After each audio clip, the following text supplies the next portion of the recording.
ఓం అస్మద్గురుభ్యో నమః. లక్ష్మీనాథసమారంభం నాథయామునమధ్యమాం అస్మదాచార్యపర్యంతం వందే గురుపరంపరం. లక్ష్మీనాథసమారంభాం నాథయామునమధ్యమాం అస్మదాచార్యపర్యంతం వందే గురుపరంపరం. వసుదేవసుతం దేవం కంసచానూరమర్దనం దేవకీ పరమానందం కృష్ణం వందే జగద్గురుం. ప్రియ భగవద్బంధువులందరూ నమస్కారం. ఈరోజు మనం వేదాంతేశ పాదుకా శాస్త్రం గురించి అనుసంధానం చేసుకోబోతున్నాం. వారి జీవిత చరిత్ర, శ్రీమతి చరిత్ర అనుసంధానం చేసుకోబోతున్నాం. శ్రీమతే రామానుజాయ నమ. శ్రీ వేదాంత గురవే నమ.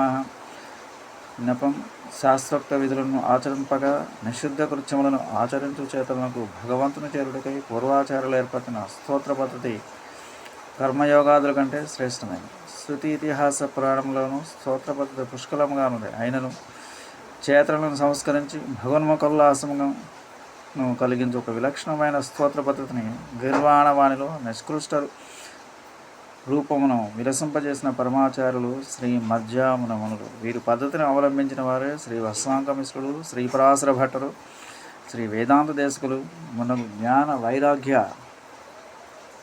భూషణులైన ఆచార్యులు. జీవాత్మ స్వరూపమును ఫలసంగకర్తృత్వ రహితంగా పరమ ప్రయోజనముగా ఉపయోగపడు శేషత్వంగా ప్రవచించు వీరు తమ శ్రీ సూక్తులను వర్షించినారు. ముఖ్యంగా వీరు దివ్యదేశములలో సాక్షాత్ పరంపరముగా పేరు పొందిన శ్రీరంగధామనందని అచ్చామూర్తిని స్తుతించారు. ఇప్పటికీ 720 సంవత్సరముల కిందట విభవ సంవత్సరం కన్యామాస శ్రవణ నక్షత్రం కంచిపట్నంలో తూర్పూల్ అనే దివ్యక్షేత్రమున శ్రీ వేదాంతేశకులు ఆవిర్భించినారు. తల్లి తోతారమ్మ, తండ్రి అనంతసూరి. వీరిది విశ్వామిత్ర గోత్రము. తూర్పూల్ అనగా పరిశుద్ధమైన గరిక దర్ప కాబట్టి తూర్పూల్ విశ్వామిత్ర గోత్రులకు తదావాస స్థలము సమాఖ్యముగా సమకూరినది. శ్రీ వెంకటేశ్వర స్వామి జన్మ నక్షత్రం శ్రవణమే కాబట్టి పుత్రునికి వెంకటనాథుడు నామకరణం చేయబడింది. వీరికి పెద్దలు వెంకటేశావతారోయం అయం తద్ఘంటావత ఘంటాం సోధవ భవేత్ యతీంద్రాంశ అధవేతవ్యం కార్యాస్తు మంగళం అని మంగళాశాసనం చేస్తున్నారు. వీరి మేనమామ గారైన ఆత్రేయ రామానుజాచార్యులు చిన్నతనమునే వేదాంగ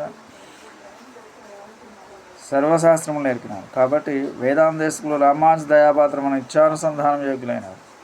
శ్రీ వెంకటాచలపతి ఘంటావతారులైన ఆచార్యులకు శ్రీరంగనాథను దివ్యాజ్ఞచి వేదాంతాచార్య పదము శ్రీరంగనాయకి తాయారు కటాక్షం చే సర్వతంత్ర స్వతంత్ర బిరుదు లభించుకుంది.